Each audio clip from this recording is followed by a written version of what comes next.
Oh my goodness, I just saw you. You are back, Lucy Chivayo. It was good to see you, my love. I know unoteerera zvangandataura nchiti mama nyanyo kungobuda pa social media uchikangana kuti mba munoda kutengwa market this and that, my broom, cobra and whatever, vacuum cleaners and whatever, but you look actually lighter. You know, imba yakubvuma. Yeah, there's this kind of lighter version of you which I'm seeing in your eyes.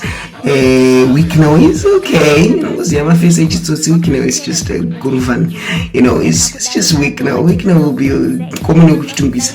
Akabata mari pamusoro enda achiri kupaparika nemari, but you are looking good, Lucy. You know, I might love Sonia, I might like Sonia, but tini common denominator yechihure. Sonia ihure, iwe hure inendele hure.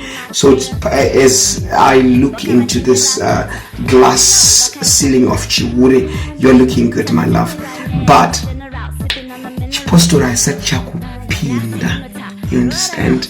Kakuchena makawakaitako kari kuratidza kuti chihure chichiri kungirima pauri. Kana ukatopfeka hembe dzengoni idzi unofanira kupora, kupfava, kana kutotarisa pasi kudenga kune ikongo ukasimudza kumusoro kuwaitarisa vamwe varume vavaitarisa hazvina kunyanyonaka izvozvo.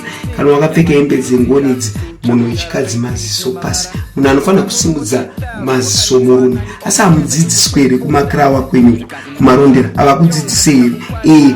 Maziso emupostori echikadzi ngaagare level a bit lower to show submission. But kakusimudza kwawakaita maziso ako kanoratidza kakutsveyama, kachihure kachirimo zvako. But Wiki now is looking okay, you know, even though kubira nyika mari. Week now, you know, inguva nguva yako ichapera pane chisingaperi. Aiziva kuti mugaba achapabva ndiani. Nguva defines people, you know, when times comes, things happens, things shift. So nguva yako ichasvikawo ichapera.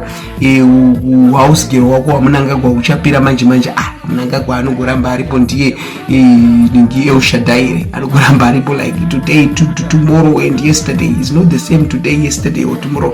Anochinja. Saka house girl wako uchapera, but I'm happy that you are smiling. Smiling ya nambovira ndakaiona wina Sonia.